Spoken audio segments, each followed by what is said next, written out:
Welcome to CFRI's Cystic Fibrosis Community Voices, a video podcast series created by and for the cystic fibrosis community.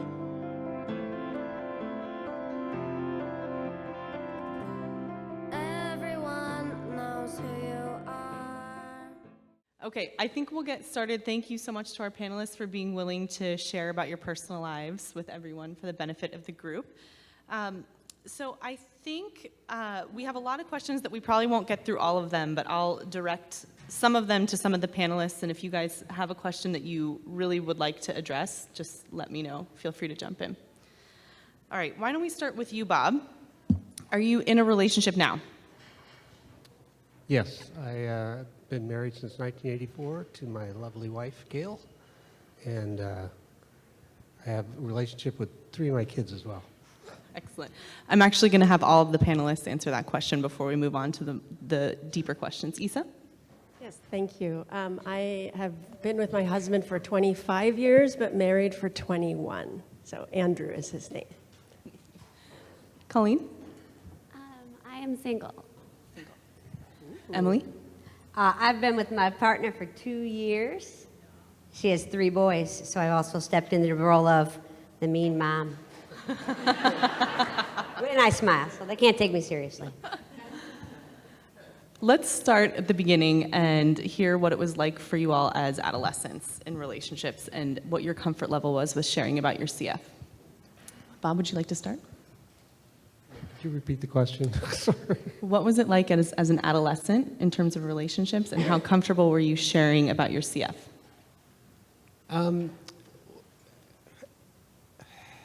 I was pretty open with people that I trusted that knew a little bit about CF.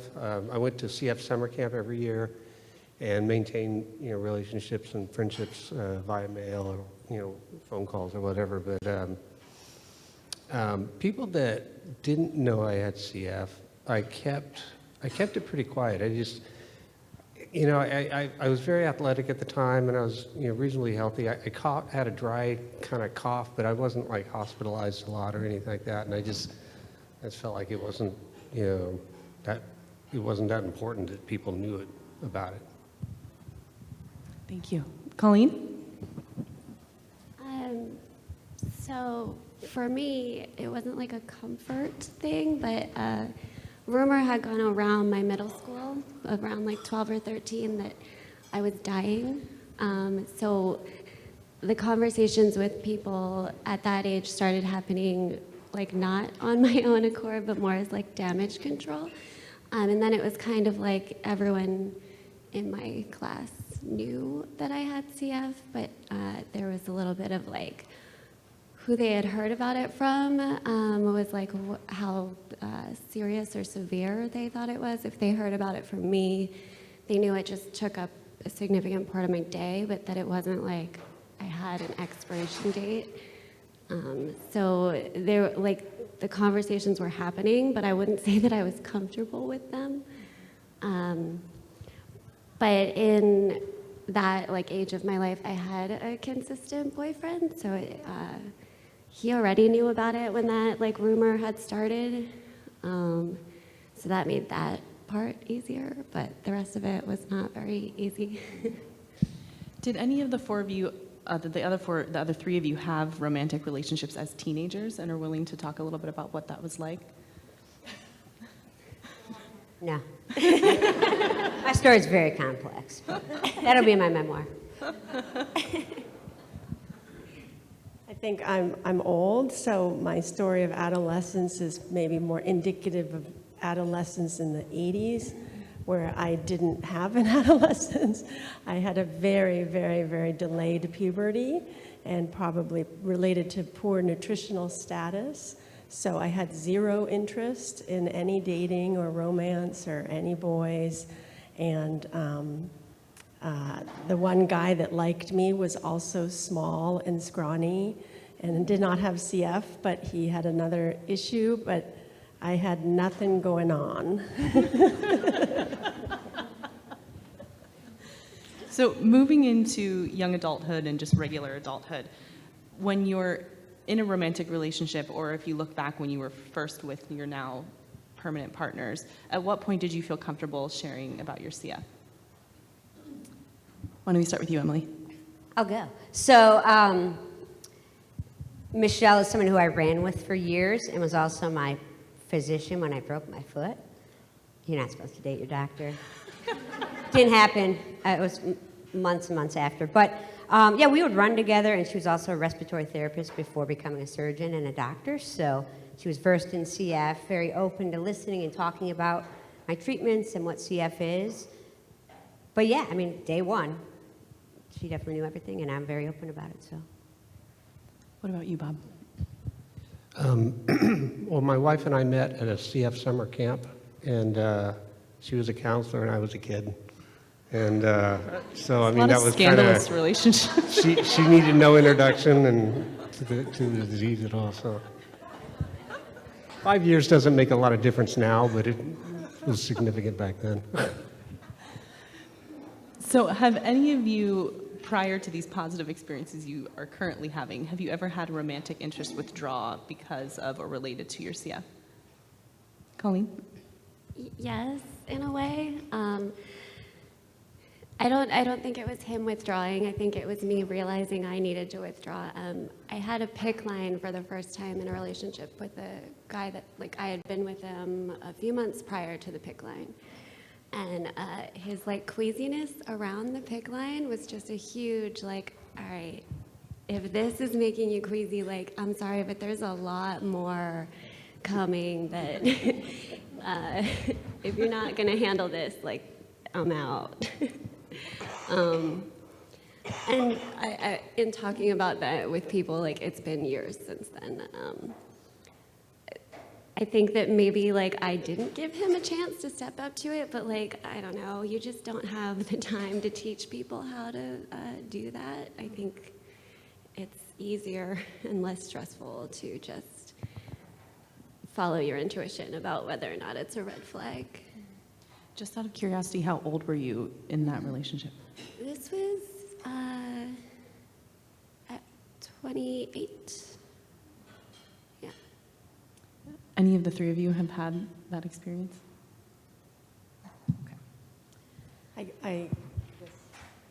I could answer the question you had asked earlier about telling my partner, and that was really, I think, important to me going to CF camp. It's really something I learned from other people with CF about how to communicate this, and most importantly, how to be confident that I have this disease, but it's one part of me, it's not all of me, and not feel so insecure about it.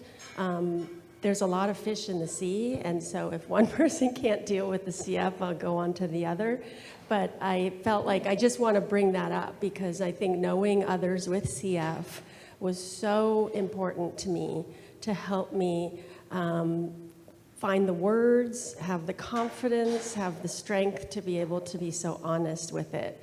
So I told my husband about the third day of our dating, and I used it as a weeding tool. Like, this is what I have, this is what I have to do, and this is why I'm in the dorm room with my sister, and that's it. And it was sort of really, you lay it out there for me, and then I just sort of waited till he responded. And based on his response would determine whether we would have the fourth day together. And we've had 25 years. I also kind of wanted to chime in when you said when, because I don't know if anyone read my little bio in the program, but I thought it would be funny to share my Tinder profile. So usually it's like day negative something when I'm they ask what do you mean by must be open to chronic illness?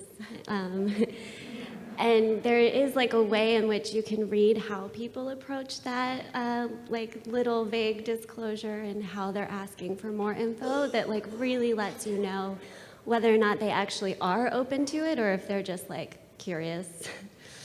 Yeah, so day negative something for me. So Isa and Colleen made me think of a question we should have added to the list. You both talked about your weeding tools, and I'm curious if Emily and Bob, before you were partnered with your current relationship, did you have any weeding tools that you used? Just non-smoking. That's the biggest thing in the world, no smoking. I agree with that. Athletic and a good cook. No.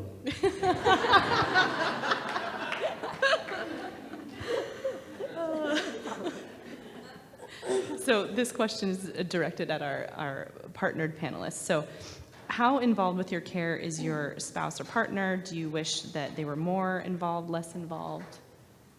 Bob's laughing, so I'm going to send that to him first. My wife and I have very different approaches to health maintenance. She does it and I don't.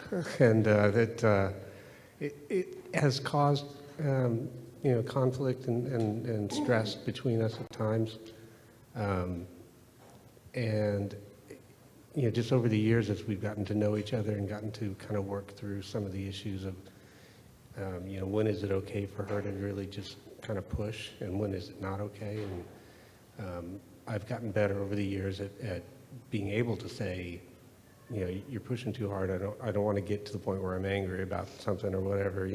Let's leave it here. And she's gotten better at hearing that, which is hard for her. So I give her a lot of credit. How about you, Emily? Yeah, so I've been, I think medical-wise with my CF treatments, I'm very independent with that, and I always have been, and I think since Kaleido, that's only helped. So she doesn't know me pre-Kaleido when I was sick, Emily, which I'm kind of happy about, but because that was more intensive and I was sick more often, so she hasn't really had to see that. She pushes me with exercise and running, but then also telling me to lay on the damn couch and not do anything because I tend to go a lot until it's too much. But on the medical side, she stands back and I do that stuff at my house, aside from IV infusions if I have to. But I think it's a good balance. She does have knowledge of being a physician, and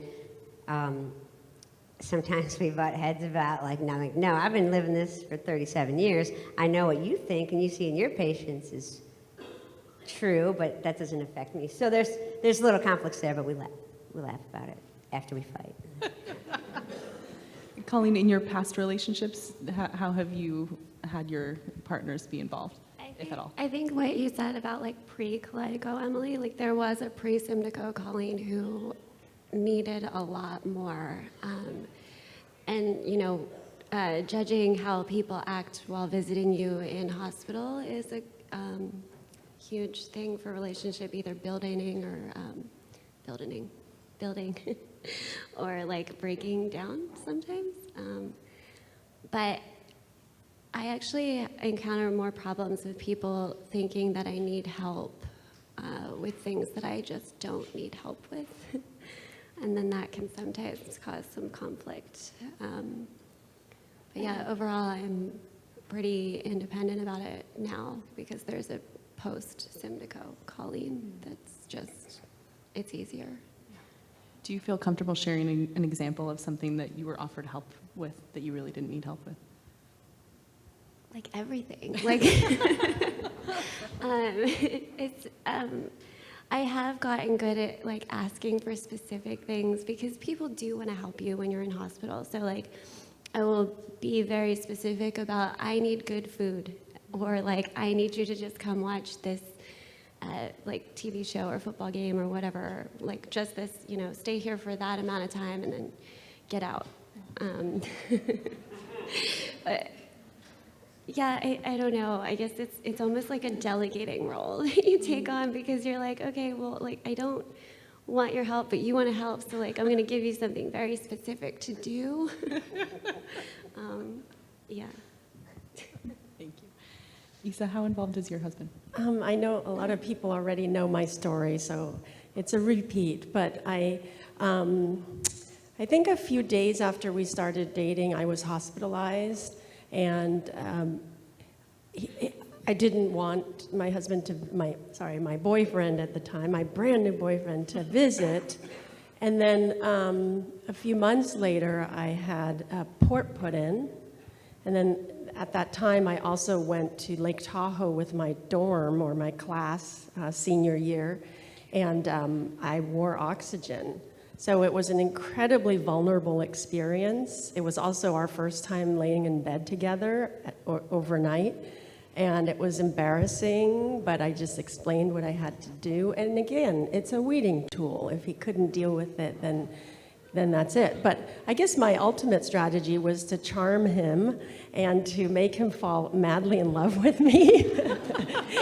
And that worked. And so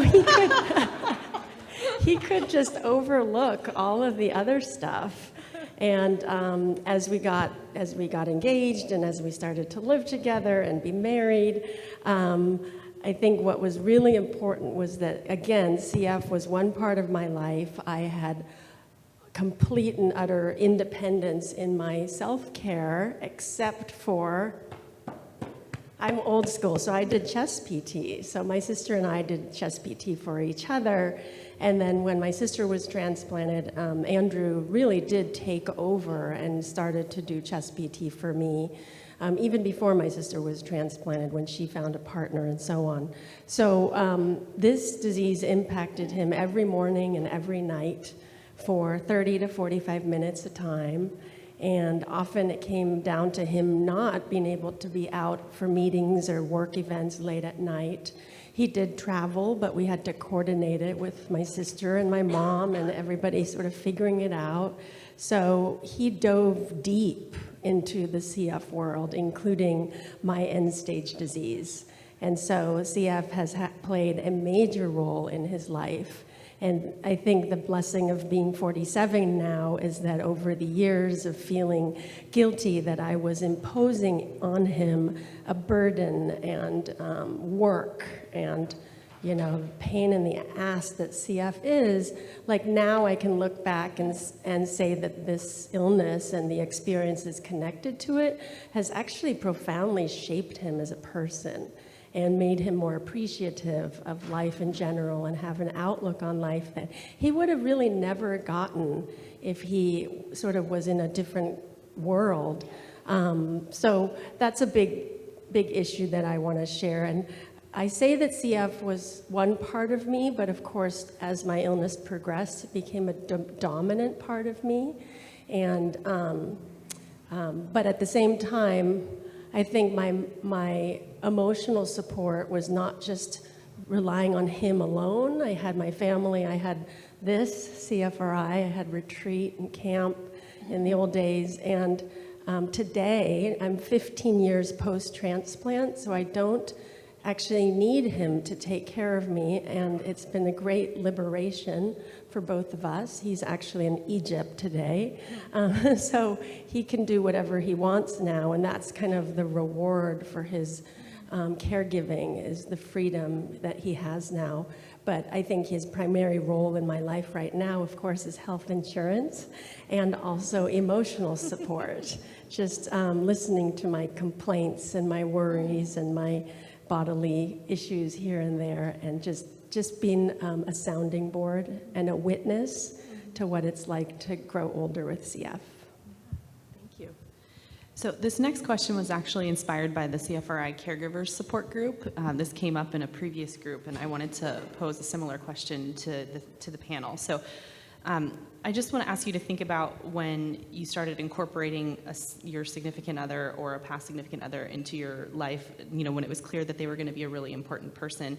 And for anyone, not just people with CF, anyone, that can be a challenge in terms of your family, you know, and then adding the CF adds another layer. So I would just appreciate if you guys could share a little bit about what that was like, the family dynamics, like for example, as a young adult, if your parents were the primary people that sort of helped you manage your CF and then they sort of get not replaced, you know, it's a complicated thing, right? And I'm curious to hear what your varieties of experiences have been with that. And Emily, I saw you reacting with your face, so I'm going to go to you first. Yeah, okay, my face is very responsive. So growing up, my parents, I grew up in the 80s, so we had chest percussion, like Isa was saying, so very dependent on them for that part of it. They did start me at an early age doing my own treatments, which we talked about last night, me and a set of parents, about how my parents gave me Pulmozyme and gave me the things to administer myself and teach me about it, so I understood, and then with that I understood the importance of compliance, right? So throughout childhood and teen, my parents were kind of my direct caregivers and support. My two older brothers helped. They liked chest therapy, doing that on me. They could beat me up a little bit. And then I moved out on my own with my oldest brother when I was about 18 or 19. We moved downtown in Detroit, and that's also when I slipped on my meds, so I stopped doing my meds like I should have, and my vest was collecting dust, and my health was declining, right? So that's a pattern there. So clearly I knew what my treatments are for and what I should do with them, but I was living in the world of, am I even going to be alive? So why do this? Playing the drums in a rock band and being foolish. So, and my brother, being a great older brother, he taught me how to party and drink, but didn't really help take care of me, right? So it was a learning experience, and as I moved older and took control of my life, which is something we all have to do at a certain point, is really gain control of our life, and I started exercising and then doing my treatments super on the reg. That became my thing, and today I still have my parents who will drive down in a heartbeat. They were at my house last week painting my house, and I went into the hospital and they were there for me, and then Michelle was there for me, and everyone else checks in. But it's still like me providing my care, but when I do need help, I'll seek it. Thank you. Colleen, any experiences you want to share? Family dynamics? I think that like what Isa said about the primary caregiving role being like providing insurance was hilarious, but so true. Like I was in a relationship, a pretty long, serious one, and like the prospect of marriage came up so much sooner than it should have, because if we got married, he could then provide the insurance. And that whole way of that conversation coming about was just icky, but like that's the reality of like our situation in America right now. So, yeah, at some point I am going to have to shift from, I'm very lucky, I'm a disabled dependent on my mother's insurance still at 33. At some point that is going to have to shift, and I think that's going to be the biggest shift for me, because I didn't grow, like, you know, my parents are providing the medications and the space to do them, like financially and everything, but it's always sort of been me. Of course, there's nagging when I was younger about not sleeping in too late so that I could do them before school and whatnot. And I think, just like Emily said, like when I went to college, there was a drop in compliance because I was like, no one's nagging me. I'm gonna sleep, but also I'm not gonna miss class. And yeah, so my parents helped me navigate that like balance and time management. And then, you know, I had to figure that out on my own, but I don't foresee that shifting to anyone else's responsibility at this point, but maybe in the future, I don't know. It'll be a new balance game to figure out. Thank you. Isa? Well, I sort of cheated. I had my parents, and then I had my complete and utter dependence on my sister, Anna, and we took care of each other for probably 10 years, 8 to 10 years before my marriage. So I was very fortunate to live away from home and to be very independent. Of course, relying on my parents for medical disability until my wedding day, and then also relying on them for financial support as well. So it was kind of that good old-fashioned transfer from parental dependence to then sibling dependence to dependence on my husband. Yeah. You're up, Bob. Well, when I left home, I was pretty young when I left home, and at the time, I really didn't need much. And you know, my parents were not very good at, you know, taking good care of me like that, and my health over the years has kind of declined, but I was already married, you know, when I started really needing a little more attention. So it kind of developed naturally. Thank you. So I want to put this question to all of you. Thinking back either on your current relationship or on past relationships, are there things that you would do differently now if you could do them over again? Colleen? I think I'm the safest person to answer this because I'm not going to offend any significant other that doesn't exist. That's why I laughed. But I didn't really have an answer while I was laughing. Yeah, I think you live and you learn through everything that may have gone wrong, and I'm not thinking of any specific. But like I said about learning how to delegate things where people feel like they're helping, even though you don't necessarily need it. Like there is, like, I've learned to allow people to have that feeling of being helpful. That sounds so weird. Yeah, like not pushing it away, like allowing them to also go through the experience of whatever they're going through without making it like all about me. Definitely not dating smokers ever again. Like what was I thinking? Yeah, also no cats, but that's not like a CF specific, that's just allergy specific. I'm gonna respect that part of my health as well. Yeah, I guess certain environments, and I think I've also learned that maybe certain like job lifestyles don't necessarily fit my life, like what they do for a living, impacting their hours, impacting my hours. So just like the respect for like my need for like rest and a consistent schedule where I am able to do my medications in a timely and not skipping fashion. Just little things, but like those things can be worked out, but because I like my schedule right now, yeah, I don't know if that's a live and learn. I don't know. That was a ramble. Thanks for listening. What about you, Isa?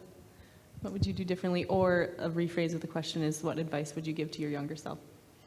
Nice. I think along the same lines of what Colleen said, I think CF can be incredibly self-absorbing and selfish, and it's all we're really doing is trying to survive and protect ourselves. But I think, you know, and I don't think I did this intentionally, but just being able to balance our lives a little bit more. Of course, when somebody has a life-threatening illness and is end stage, there's no help. We can't help it. We have to focus on what's most urgent. But and I've tried to do this. I have tried to do this, to get out of myself and to ask him, what's important to you? What do you need? What support can I give you? And I mean, I've always had this philosophy, maybe because of my parents, like they're very, very independent people. And so Andrew and I are two very independent people who happen to share a bed at night and sleep, you know, live in the same place, but and then care and are committed to each other. But he can live his life, he can pursue his passions and interests, and I can pursue mine.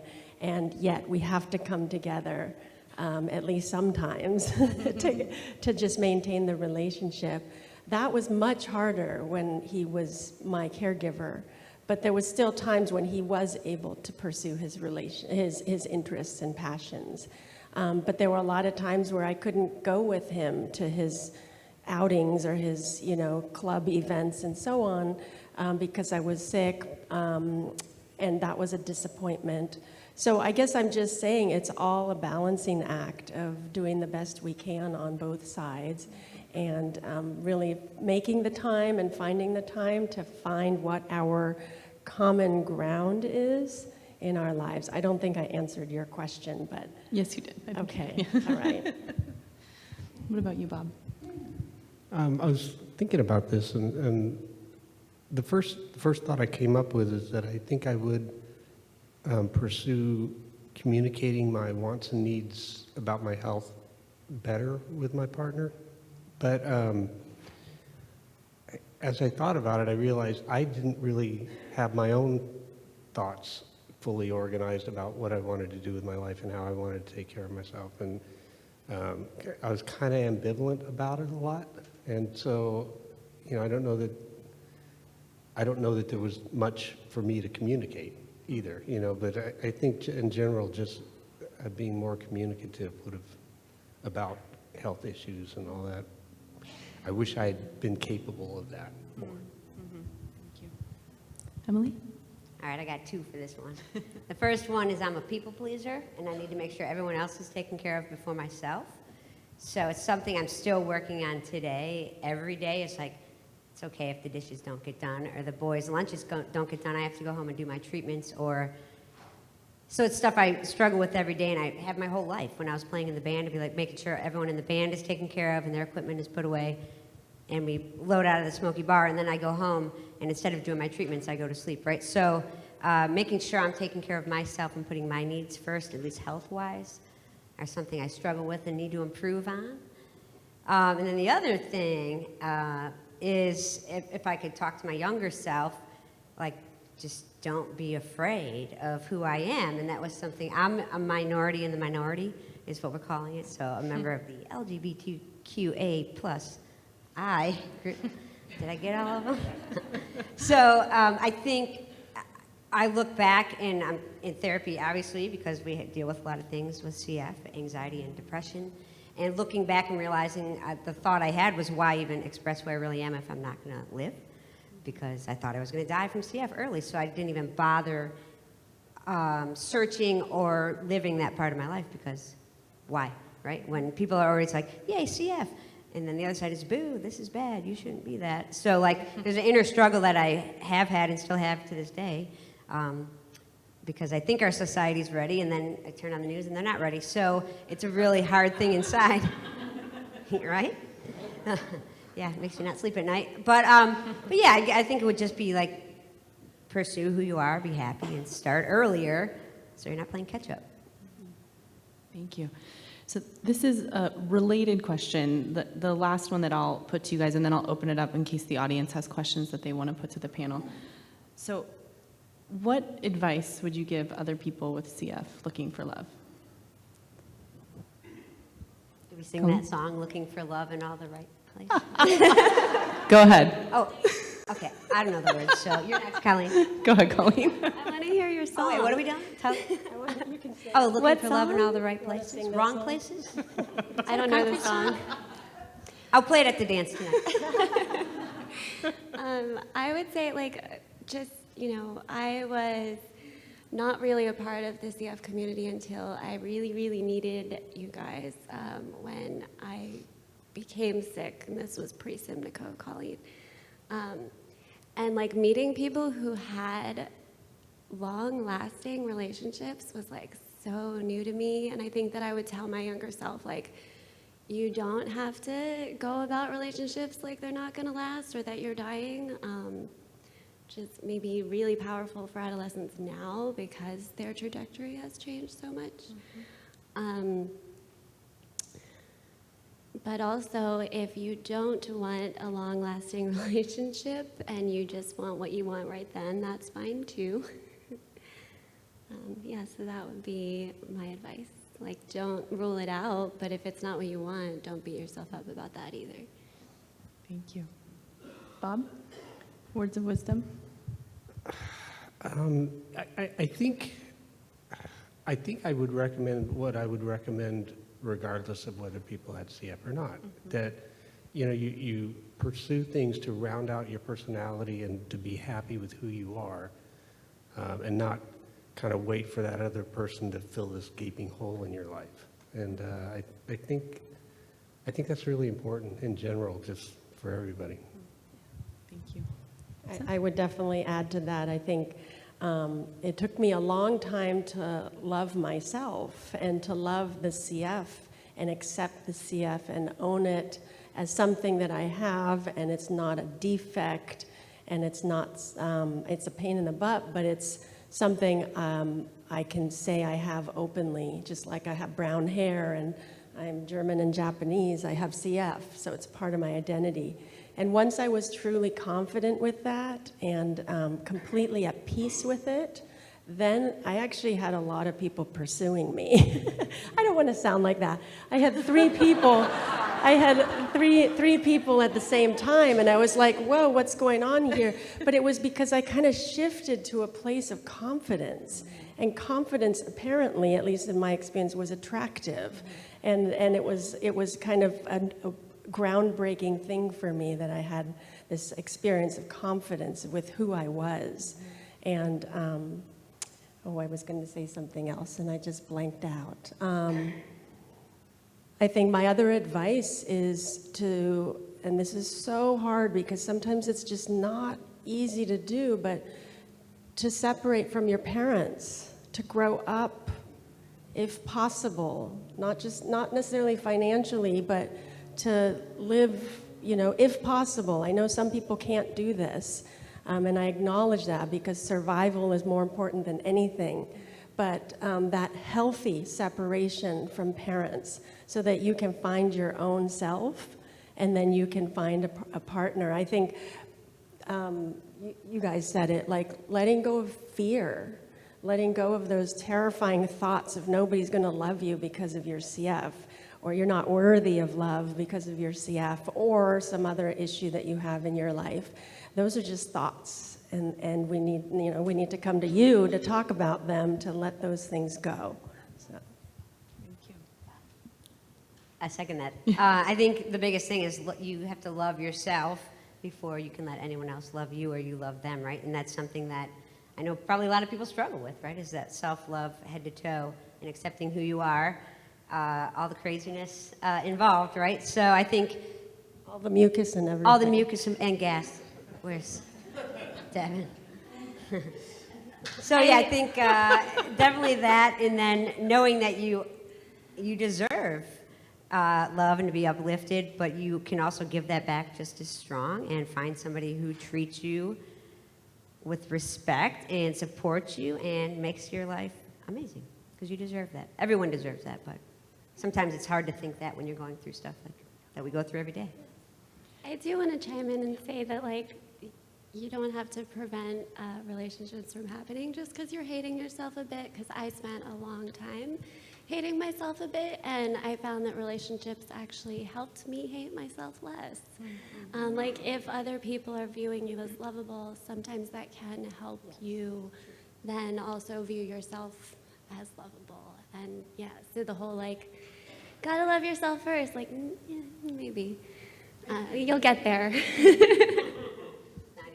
I like that because as someone married for 21 years, I think you don't have to be complete when you meet someone. You grow together with them over time. I think this is the case for people without CF too. You grow together. You're not sure what you're going to turn out to be like in 5, 10, 15, 20, 30 years, but you walk together along that path to find out. Yeah.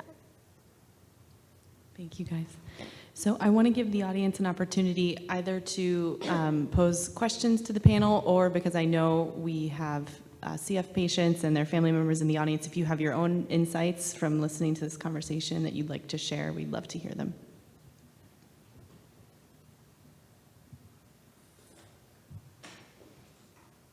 This has been a wonderful opportunity. All of you, thank you for being so open and kind of almost being a book that, is said to all parents that you never get. So my question is, our daughter is 12. She's newly diagnosed, so she remembers being not sick, even though she was much sicker then.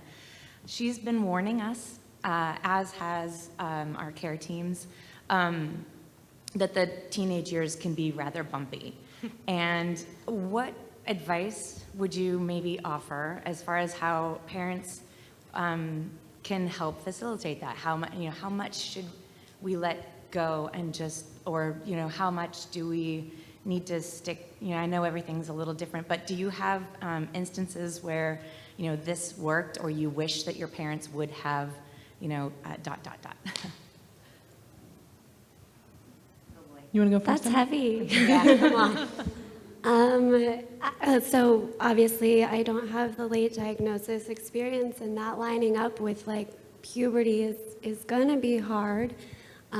Providing her with the opportunities to see a counselor is going to be real important, I think, or could be real important. I know as a teen, I didn't want to talk to a counselor, or I would lie. Yeah, so maybe also providing opportunities for her to connect with other teenage girls who have CF. I don't know how, maybe through Instagram or I don't ever tell people Facebook because there's a lot of real strong personalities on there. But having some kind of emotional support through that maybe isn't like an authority or is just kind of a peer could be very valuable. I do know a woman who had a late diagnosis who had a lot of self-esteem issues following it. Who's going to find me sexy now? And I think it's important to highlight, you've always had CF. We just didn't know about it. And so who you are doesn't suddenly change because of this late diagnosis. You can still be sexy AF and have CF. So That's in her profile. I'll add to that. I know we've kind of talked about in the past. We've had discussions about your daughter and the situation. I think one thing my parents never did is, they were great at the way we treated CF, and we didn't make it a focus, and it wasn't, you have CF, you can't do this, you have CF, you should do this, you're awesome, you have CF. CF was never really part of the conversation except for when it was treatment time or whatever. I got sick, but we never let it navigate any part of our life ever. The flip side is we never really discussed our feelings in real life, so it was always like, how you doing? Great. I think I said that last night, everything's fine. And we never really, my parents never asked me about potential relationships for me or if I was crushing on anybody, which is what I ask Michelle's boys all the time to see what they're up to. But we never had those open dialogues, right? But my parents never did treat me different, which I appreciate. And I think that would be an approach for all parents is sure your kid has CF, but treat them and navigate them as if they don't. Because even though she might focus that I have CF and she has these inner thoughts like it makes me different, I'm not lovable, that's fine, address those, but then don't even just let her do everything else and navigate with her the journey of a teenager without CF, and CF's just along for the ride. Any other responses from the panel on that question? If you don't mind, I would add that I think it's so important for, at least for me, to have something in the normal world that I was really good at. Something like, for me, it was art and painting T-shirts and having a business, or it was schoolwork. Something I was strong, had a talent in, or a skill, or something that fed my self-esteem. And if I had self-esteem, I guess now with my social work head, I can say it gave me a sense of worth. And if I'm worth something, because I'm good at something, or I could give something back to the world, then I'm worth taking care of. Because I have things to look forward to in the future. I'm worth myself. I want my life. I own my life. And that, I think that's hard to teach kids. You can show it by example. I think all of us have a very strong sense of worth, pursuing, the running and the rock CF. It doesn't have to be CF related. It could be something else of her choosing. But I think, are you worth enough? Are you worth it to work so hard to stay alive? That's the big question we're all asking ourselves. And I think most people in this room would say yes. But it's a hard path to get there.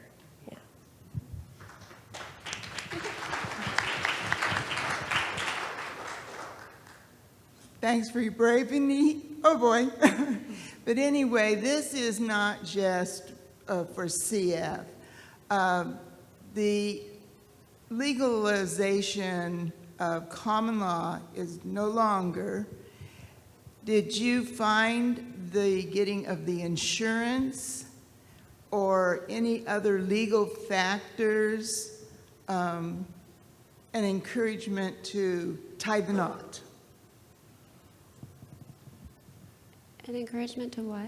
Tie the knot.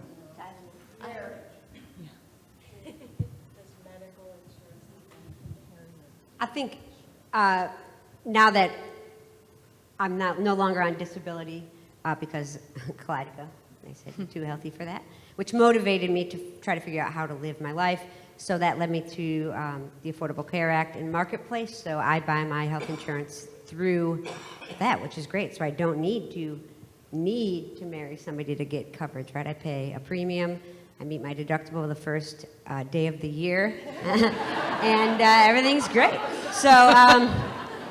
So yeah, I mean, in the past there were those issues, and there still are people who aren't in my situation that do have to either divorce somebody so they can get Medicaid or Medicare, or the opposite, get married so they can get health care. So health care is a ever debatable topic, but for me it's great, and the Affordable Care Act is why I'm alive and able to do these things and have zero copays all year. Did you want to add something, Colleen? Or? You spoke to this a little bit earlier in that the relationship. Yeah, no, I don't feel. I was thinking just now about like. So I was on a trajectory of qualifying for disability at one point in my life, and it was kind of rough to go through that whole, oh my God, I'm not sick anymore, great, but shit, how do I pay for things?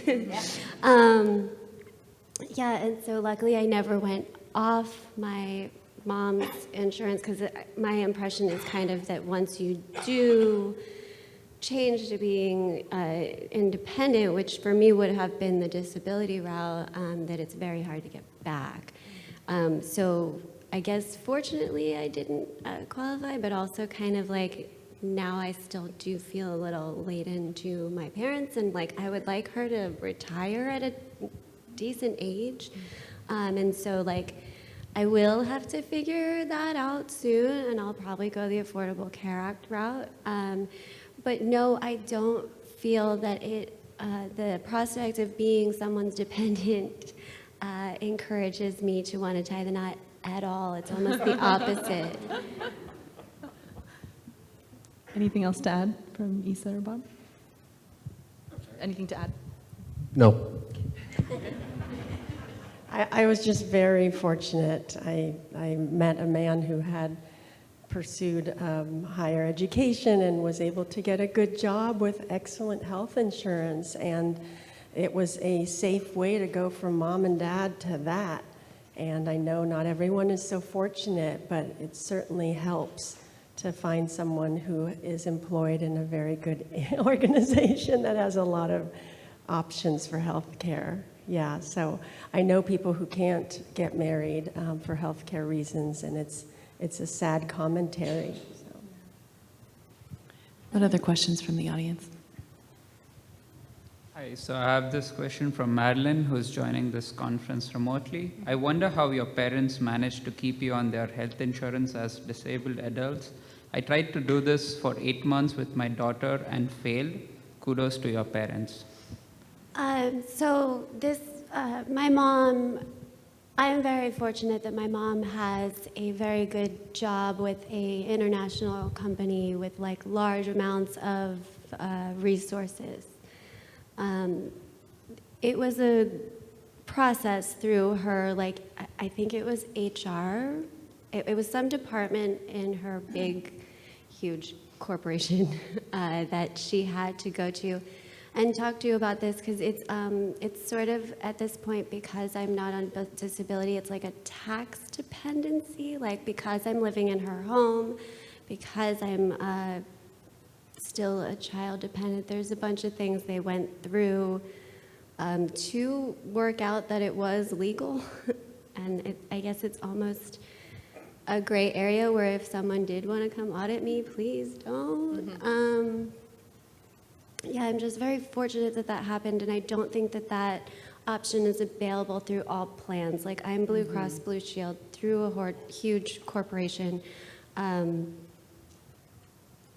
If your parents' provider is not that large scale, I just don't know if that's even an option. Yes, so when I was on disability and Medicare and Michigan Special Health Care, my primary was still my dad's up until I just bought into the exchange like 4 years ago, so until I was about 34, I'm not good at math, 33, all we needed for me to qualify, and my dad's retired from teaching, so I was on his retired Blue Cross plan, was a note from my CF physician stating I was disabled because it matched up to my disability, and that would keep me on their insurance. But obviously, that's no longer. But yeah, there's definitely hoops to jump through. My understanding, again, this is a long time ago, but that I was able to work part-time and be on medical disability insurance. And this was with Kaiser, and the reasoning was that without health insurance, I would become disabled almost immediately. And then the cost of the medications would be prohibitive. And the inability to get insurance because of pre-existing condition, which is less of an issue now. So, of course, things change, but I think it's true with CF that without health insurance, we will become disabled pretty quickly. I'll say I will become disabled really quickly, and the cost of the medicines continues to be, really prohibitive for us to, get health insurance and survive without health insurance.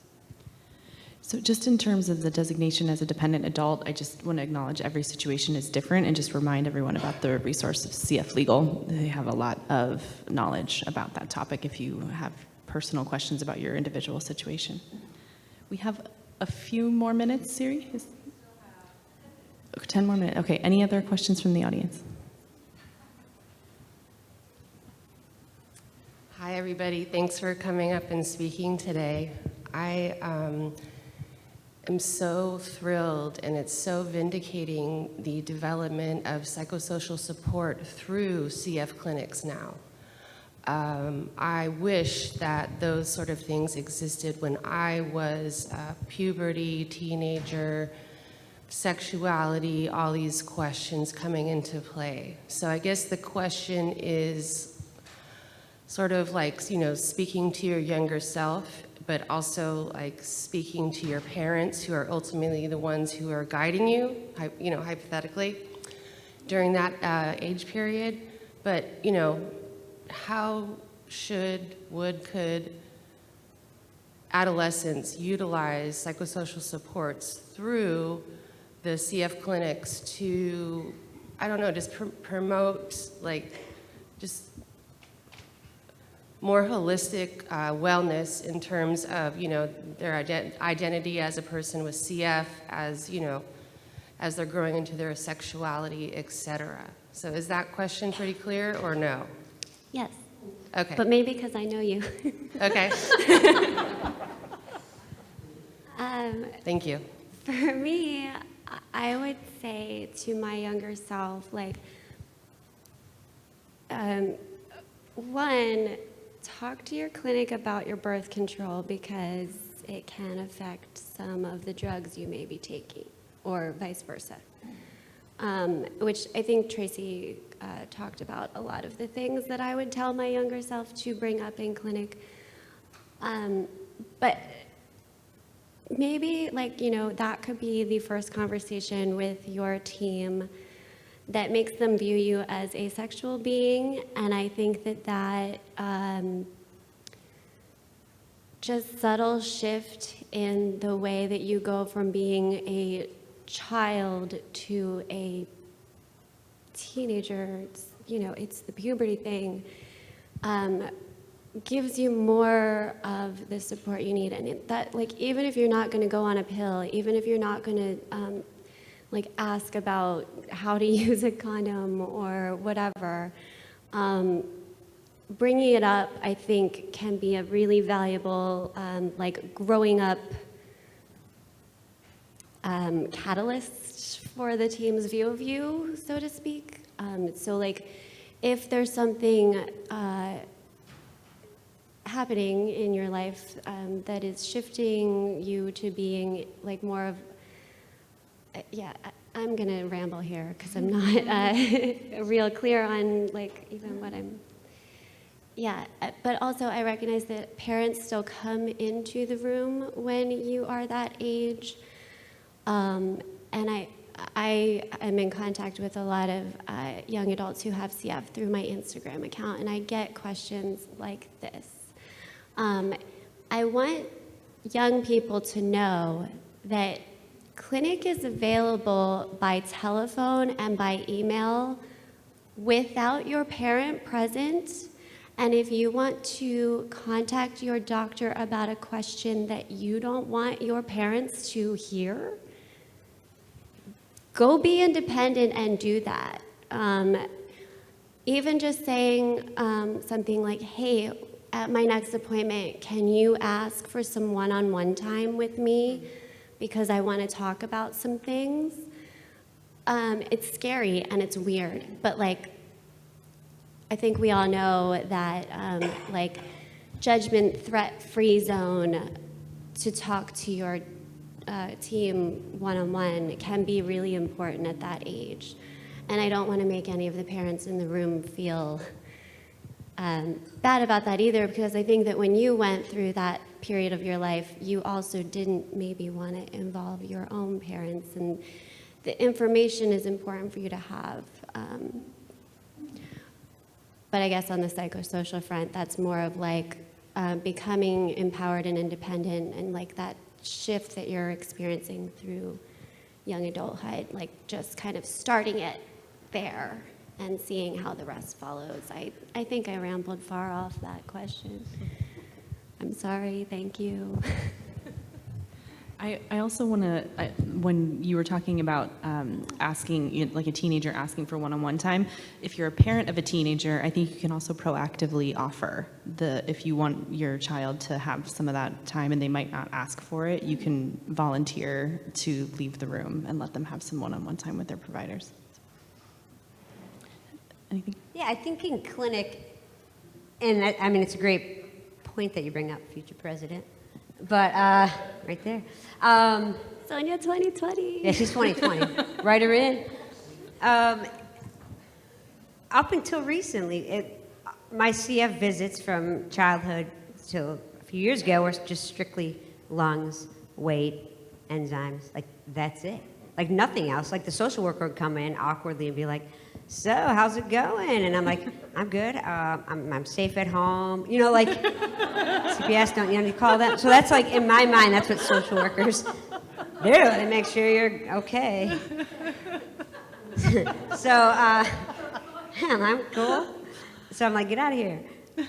You hold me up. But I think now that I've recognized the mental health issues or things that we deal with, and actually recognize myself, and then hearing others, adults and even teens talking about their own, and now with Alexander Quitner's work with the surveys that we take beforehand at clinic, I mean, that's opening that door for discussions about mental health, which is related to sexual health, and the awesome reproductive presentation that was just before this was amazing, and we're getting there. I don't think we're there yet, but some patients and doctors or their team have that different relationship where they can talk about it, but it's still awkward, and it shouldn't be.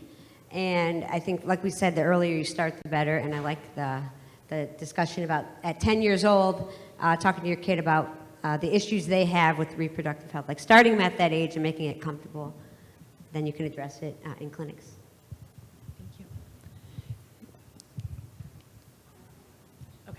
Last question. Can I just add one more thing? Sorry to ramble here, but disclaimer, I haven't been to CF Clinic in 15 years, but looking back at my youth, I think the CF team has a profound influence on who I am today. I'm not the CF team. I didn't go to a CF center, but the medical world. There's a reason I work in healthcare, because I develop a comfort level within the teams. But I think one of the most important parts of surviving CF is some sort of emotional intelligence, and to know thyself, you know, to really say, to really be able to look inside and think about what we want, what we need, what we can say out loud that we need, and so on. And so I think having people ask us that, and then wait and listen for our answer, I think it can shape our own development. So I just wanted to share that even if somebody says, I don't know, which usually is the case, right? With a teenager, but they're still thinking about it, to allow that and be with that, and eventually the I don't know will become, well, and then they will have something to say, so, yeah. We have time for one more. So I wanted to ask about how the conversation around reproductive goals and becoming or not becoming a parent someday had affected your relationships, and what advice you may give to people who are navigating those decisions. I'll answer that. We wanted to have kids eventually. We were married 10 plus years before we did. And we adopted all three of our kids, and it was just such a natural thing that, you know, my wife was like, I'm not missing anything being pregnant, or not being pregnant. And so it was I kind of lost track of what I was saying, but anyway.